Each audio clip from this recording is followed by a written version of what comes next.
Assalamualaikum warahmatullahi wabarakatuh. Kita ketemu lagi untuk membahas latihan soal statistik. Dalam hal ini soal analisis variansi dua faktor, pengujian dua faktor tanpa replikasi. Ini bisa disebut juga U W A 02 analisis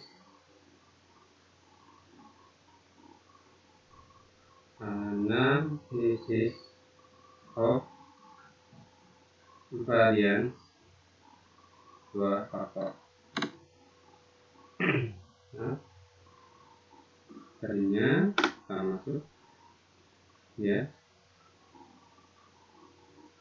Ini tanpa replikasi atau di buku lain itu tanpa interaksi.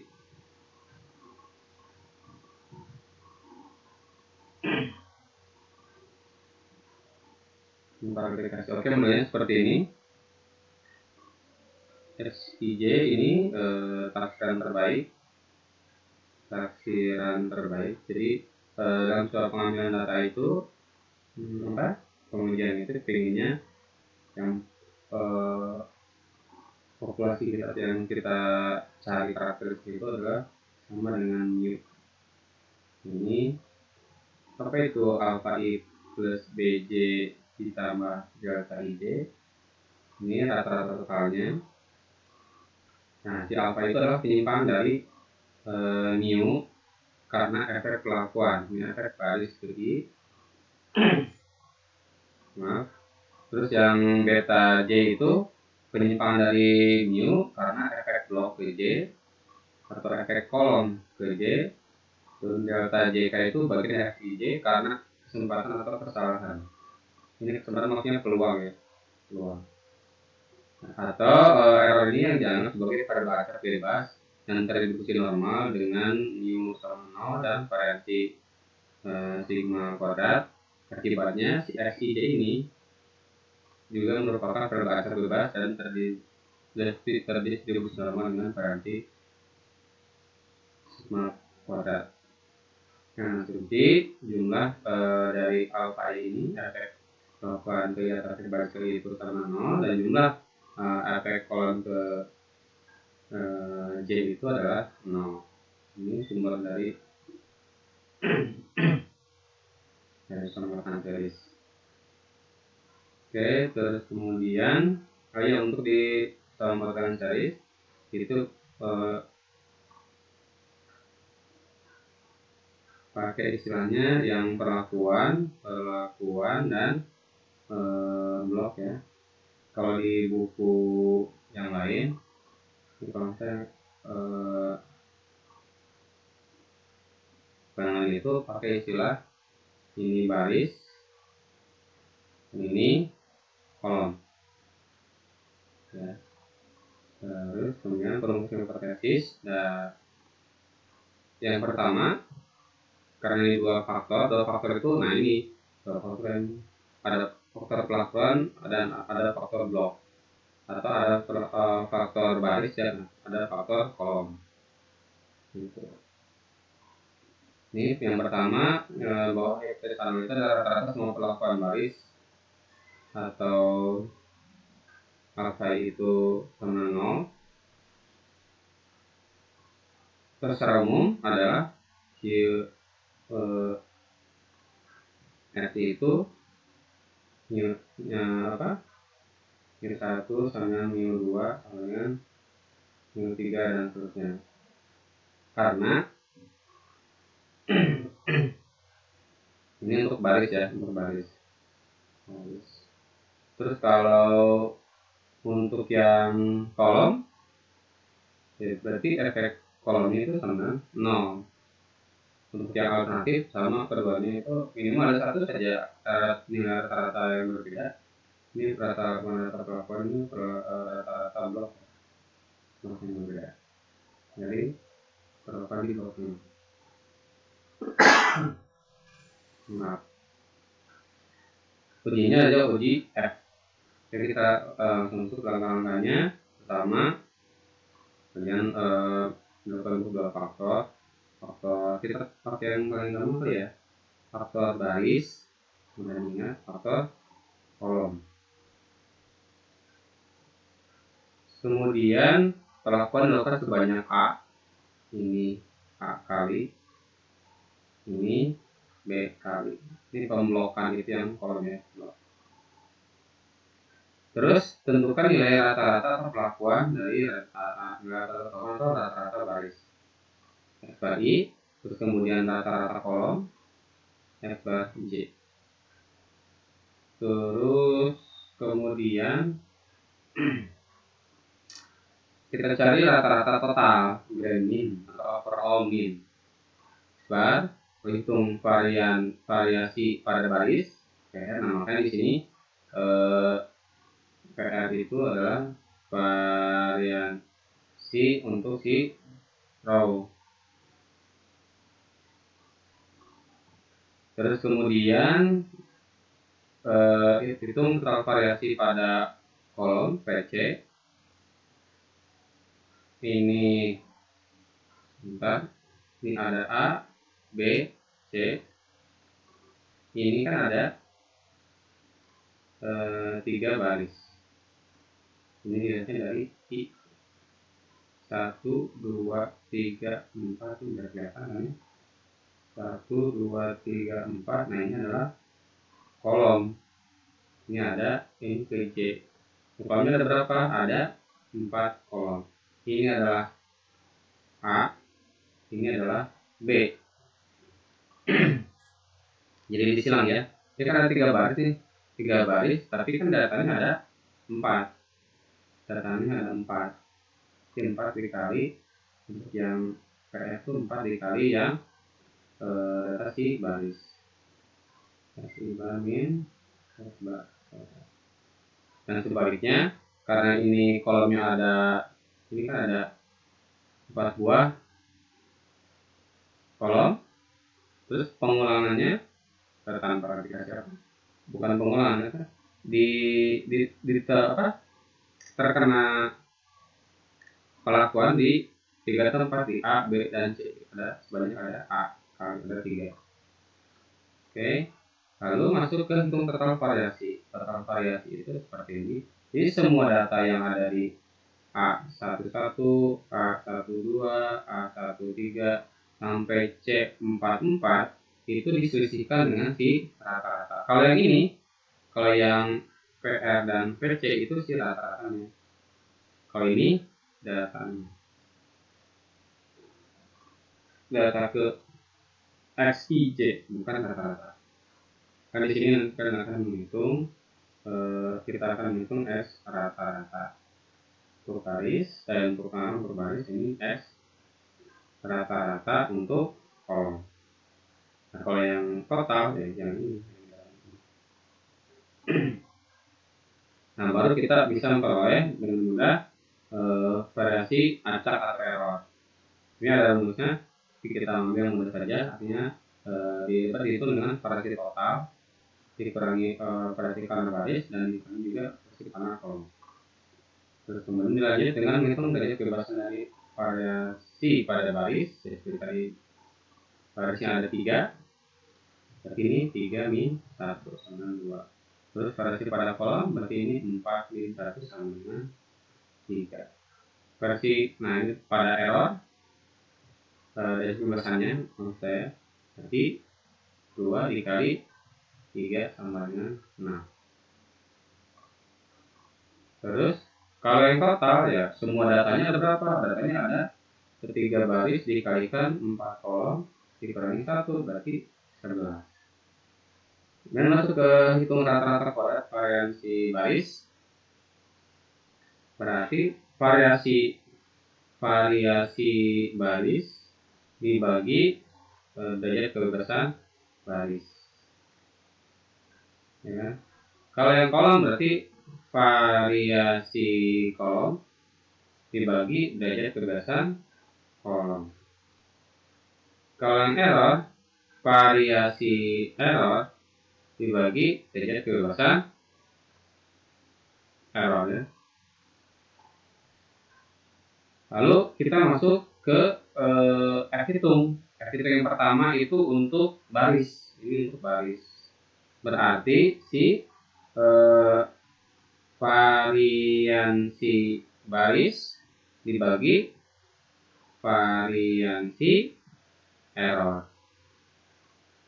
Dari tulisannya ini pembilang berarti dia si DF1 dari variansi baris dan ini DF3 dari variansi error. Ini sebagai penyebabnya.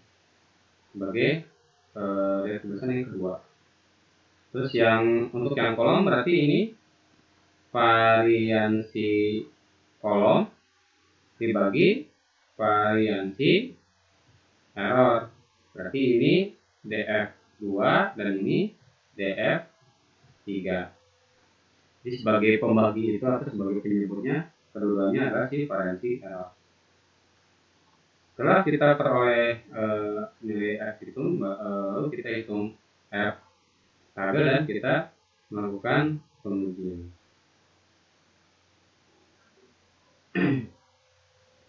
Untuk mempermudah langkah-langkah tadi, diingat langkah-langkah tadi itu untuk mengisi tabel ANOVA double factor ini. Kalau di buku yang lain itu two-way ANOVA. Ya, ini sum of square-nya, ini SR, R-nya ini row, ini column, ini error.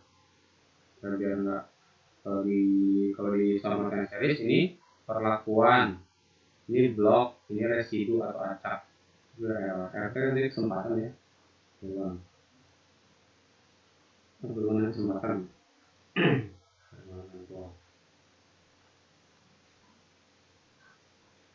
Ini lalu yang total. Ini derajat kebebasannya, ini DF untuk baris, ini untuk kolom, ini untuk error, dan ini untuk total. Kemudian cari tadi variansi sampelnya, ini untuk B untuk baris. Ini kayak cek kolom ini sebenarnya nulisnya harusnya SR yang berdasarkan row. Kalau baris P. Kalau di samakan garis yang pertama itu satu faktor, kenapa dia B? Ini adalah between. Yang ini adalah SP, ini within, antara P kan ini jadi blok ya. Nah biar sing udah ikut ya buku yang lain, yang Sheldon, yang bukan Sheldon apa ya? Nanti saya sampaikan di WAPO. Di buku WAPO itu dipakai istilah kolom.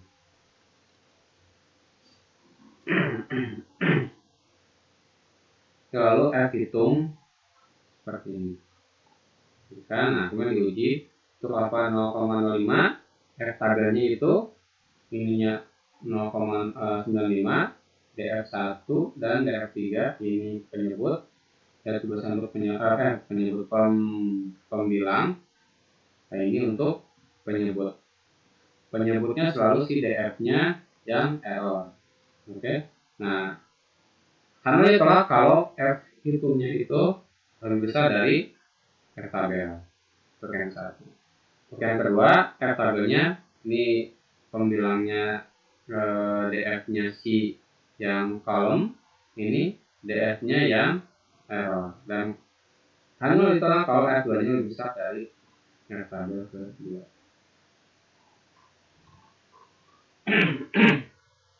Nah, agak sedikit atur nih.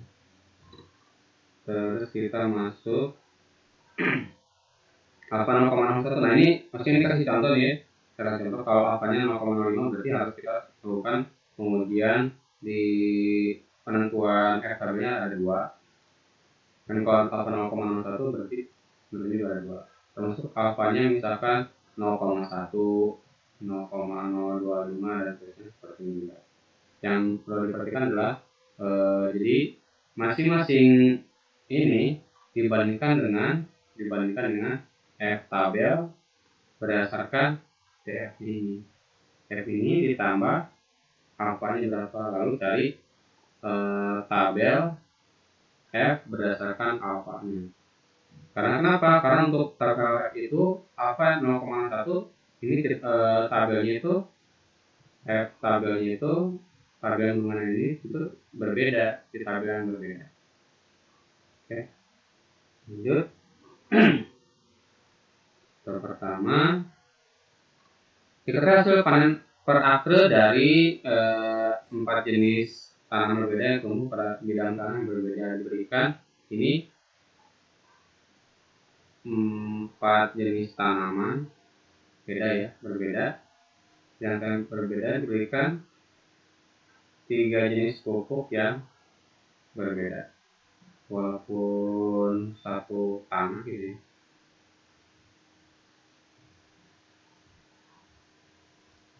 Ya, ini 1, 2, 3, 4.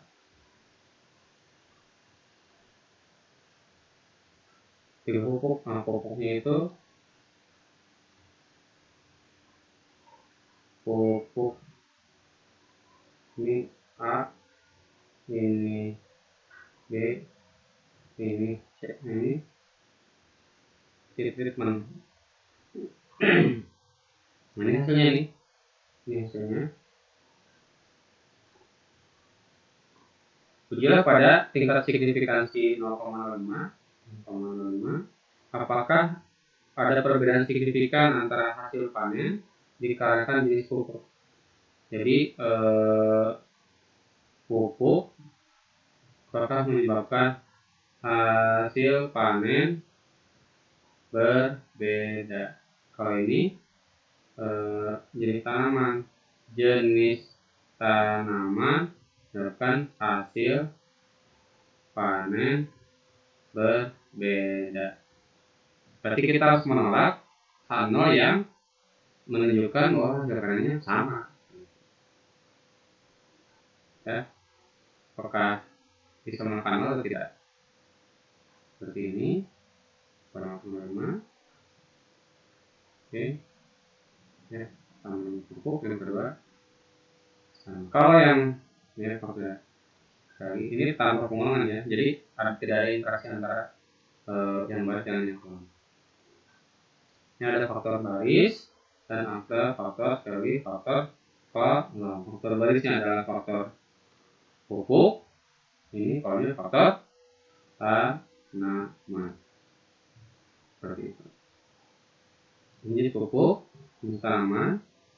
Tadi sesuai langkah tadi tentukan total baris untuk mencari rata-rata. Jadi kalau misalkan menggunakan kalkulator lakukan maka ini total baris berapa, rata-ratanya berapa. Ini dibagi 4 kan ya, ini dibagi 4 kan ada 4 jenis tanaman ya, bagi 4 dapat yang ini. Jadi tanpa menggunakan software kita bisa menghitung dan melakukan analisis variasi kalkulator. Untuk kalau kolomnya seperti ini, jadi ini kalau dibagi 3, ini dibagi 3, ini bawah. Oke, totalnya berapa? Ini total keseluruhan jumlahnya berapa, sigmanya seperti ini. Rata-ratanya jadi tinggal dibagi 12. Oke, total yang ini. Kalau kita mengikuti langkah yang sudah disebutkan sebelumnya, cara variasi baris adalah ini yang banyak kolomnya ada 4, kalikan ini X1 rata-rata, X2 rata-rata, X3 X1 rata-rata, X2 rata-rata, X3 rata-rata. Ini untuk yang si XI. Yang ini adalah untuk yang kolom ya, X1 rata-rata ini, X2 rata-rata ini, X3 rata-rata ini, X4 rata-rata. Ini adalah banyak baris. Setelah ini ini baris variasinya kan tidak cuma 4. Lalu masuk ke menentukan total variasi. Total variasi ini semua data ini dikurangi 6,8, ini kurangi 6,8, lalu dikurangi dan seterusnya di 6,8 ini, lalu dijumlahkan dapatlah ini. Sedangkan untuk variasi acak itu cukup dengan mengurangkan variasi total dikurangi variasi karena baris dan variasi dikurangi variasi karena kolom. Dapatlah 6,58. Kita mulai mengisi tabel ini belum diganti ya. Bisa tadi 2 faktor SSR sum of square-nya sum of square of row, ini untuk kolom, ini untuk R tot. Ini 13,68, 2,82 dan 6,54.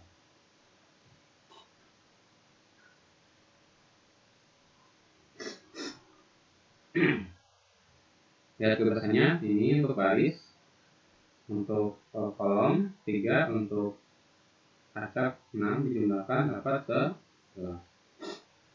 Ya, ini kalau ini A dengan 3, ini B sama dengan 4. Variasi sampelnya adalah yang variasi barisnya dibagi dari kebebasannya dapat 0,2, yang kolom dibagi yang dari kebebasannya di kolom, dan ini yang acak dibagi dari kebebasan baris dikali kolom.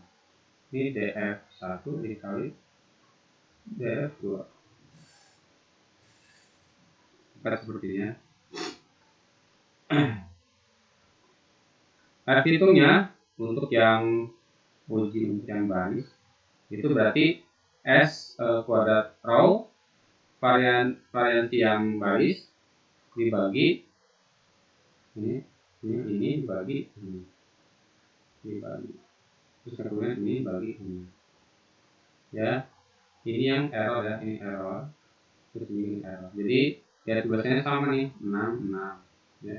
Ini 6,8 dibagi 0,94 ini untuk yang F1 ya, dapat 6,24 dari tugasnya, dari tugasan miliknya si baris dan dari tugasannya milik si acak.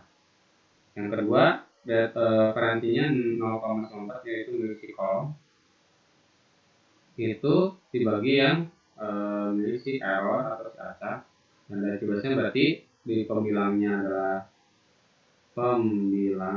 untuk si kolom, yang ini penyebutnya yang dari tugas yang kedua itu untuk dibagi dari yang si error. Oke, masuk ke pengujian untuk alfa sama 0,5 berarti hamilnya pupuk ya. Nah ini mu A sama dengan mu B sama mu C, artinya jenis pupuk itu tidak penuh pada hasil panen. Artinya apa? Rata-rata hasil panen si FIJ itu rata-ratanya ya sama, mu A sama dengan mu B sama dengan mu C, itu hasilnya sama, tidak ada perbedaan. Jadi mau pakai pupuk tipe A, B atau C, hasilnya secara statistik sama. Berarti alternatifnya minimal ada satu rata-rata yang berbeda. Berarti untuk menjadikan bahwa tidak sama. Jadi kita pakai pupuk A itu lebih baik dibanding pupuk B, atau pakai pupuk C itu artinya lebih jelek dibanding pakai pupuk A.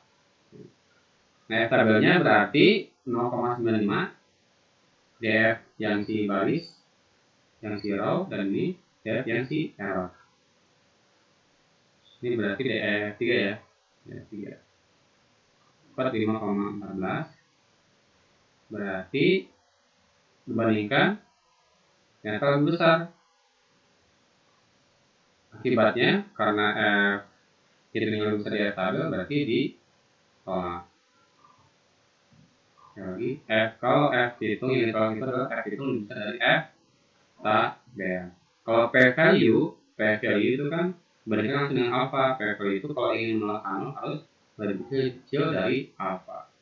Kalau F hitung itu F hitung harus lebih besar dari F tabel. Jadi F besar berarti karena ditolak, artinya apa? Jenis pupuk berpengaruh terhadap hasil panen. Baik praktik berbeda, hasilnya pun akan berbeda secara statistik. Terus kemudian untuk jenis tanaman, nah ini kalau jenis tanaman, mau pakai tanaman apapun harganya ya, sebenarnya mau pakai tanaman apapun hasilnya tetap sama, tidak secara statistik ya, tidak berpengaruh pada hasil panen. Jadi yang kalau targetnya minimal ada satu rata-rata aja yang berbeda. Nah untuk ini ya keluarnya nanti yang 3 ya. Berarti di sini 0,95 dengan dari tulisan yang pertama adalah 3 dan yang kedua adalah 6, diperoleh F tabelnya adalah 4,75. Setelah dibandingkan ternyata F hitungnya ini yang ini 0,86 ternyata lebih kecil dari F tabelnya ini. Berarti diterima artinya jadi tanaman tidak berpengaruh terhadap hasil panen. Nah ini maksudnya jenis tanaman bukan misalkan ya beras jenis tipe 1 yang beras, ternyata benih padi misalnya, benih padi tipe 1 padi tipe 2 dan seterusnya.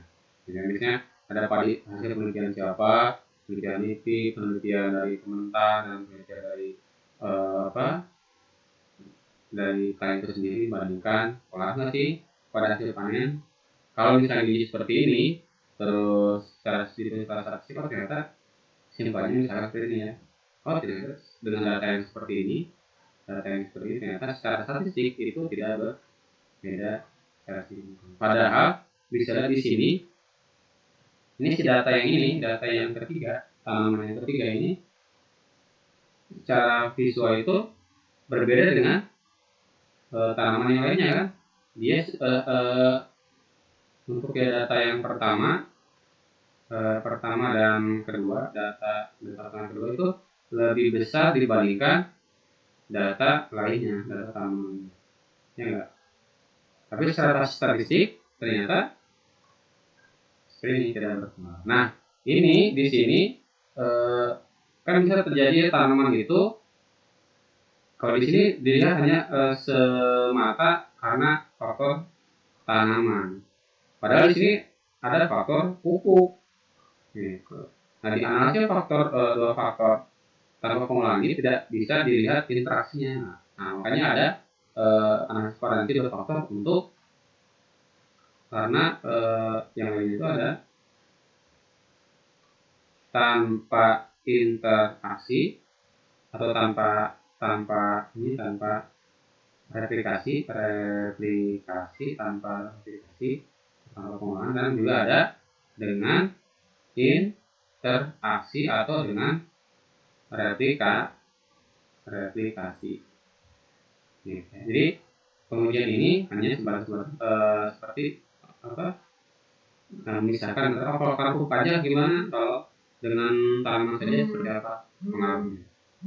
Gitu. Kemudian bagaimana cara menentukan titik-titiknya menggunakan tabel. Sekarang menggunakan tabel itu lebih sulit menentukannya dibandingkan menggunakan tabel Z atau distribusi lama atau distribusi Kardashev. Tapi kalau terbiasa menggunakan distribusi Kardashev kan berbeda ya. Cuma bedanya kalau ini beda alfa, beda tabel. Itu saja. Maaf. Oke, kita lihat yang F pertama itu ya, untuk yang baris kita kasih titik kritisnya atau F tabelnya. Kita peroleh F satunya adalah 6,24. Nah, dari tabel ini, dari grafik ini, di mana sih posisi si daerah tolak H0 dan daerah terima H0. Nah, apakah si F satu ini ada di daerah tolak H0 atau di terima H0? Oke. Mana nih titik kritisnya? Nah, oke, kita lihat alfanya 0,05, berarti ini adalah 1 min alfa sama dengan 0,95. Berarti cari tabel R value untuk yang 95% atau yang alfa sama dengan 0,05. kita sudah peroleh tabelnya yang untuk yang 9% atau 0,5. Lalu kita cari yang DF-nya untuk yang baris, efek baris ya, untuk yang efek baris atau si alfa I itu pakai DF baris dan DF acak. Efek barisnya adalah 2 A-1 dan efek kolomnya adalah 6 A-1 dikali B-1. 2 dan 6 diperoleh 5,14. Oh, ternyata di sini. Berarti secara grafik hitung itu berada di daerah penolakan H0. Jadi kesimpulannya harusnya H0 ditolak. Sudah ya.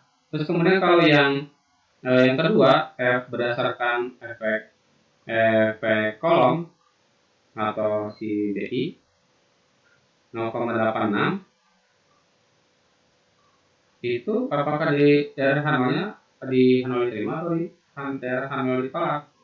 Nah, kita lihat alfanya sudah 0,05. Nah, ini berarti DF yang kolom itu, ini efek kolom berarti DF yang penyebutnya adalah DF kolom, di mana dia B-1 sama dengan 3 dan dia dibandingkan dengan DF 3 yaitu DF acak, itu A-1 dikali B-1 sama dengan 6. 3 dan 6 dapatlah 4,76. Oh, berarti di sini pasti 4,76 hitungnya, tabelnya. Ternyata si F itunya berada di daerah penerimaan, artinya harusnya diterima. Artinya di tanaman tidak berpengaruh pada hasil panen. Yang ini berarti diterima. Ini efek tanamannya itu karena blok atau karena ditanam itu sama dengan sigma sama dengan 0. Oke, nah kalau secara Excel itu seperti apa tampilannya? Nah, tulis itu faktor without replication. Soalnya ada di pilihan di Excel itu, nanti saya akan membuat juga bagaimana menggunakan Excel ya. Bisa pakai tabel seperti ini. Ini yang berikutnya. Ini ada yang with replication. Kalau di tabel-tabel apa mungkin di aplikasi yang lain selain Excel, ini bentuk faktor mungkin two way, ANOVA dan seterusnya. Biasanya ini lebih mewakili seperti di buku ya, lebih mudah menurut saya. Nggak usah memilih lagi aplikasi statistik sama, kita bisa melakukan analisa variansi. Nah, dari sini summary-nya kita lihat ini pakai kalkulator, ini pakai Excel, Kalian ini sumnya seperti apa, average-nya seperti apa, dan terus kemudian variansinya seperti apa. Ya. Kita lihat di sini 6,237 ini R-nya, R-nya 0,857. Terus ininya apa ya? Udah ya. Nah, ini kita bisa lihat di P value ini dan titik kritisnya. Yang terakhir. Jangan ya. Tolak P value. Nah, kalau P value itu agar bisa menekan itu nilainya harus lebih kecil dibanding alpha. Yang kedua kan tadi F ini yang efek yang kolom, efek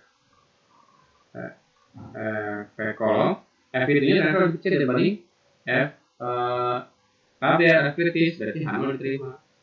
Kalau P value-nya gimana? Ternyata menggunakan aplikasi ternyata P value-nya lebih besar dibanding alpha. Ini sinkron ya.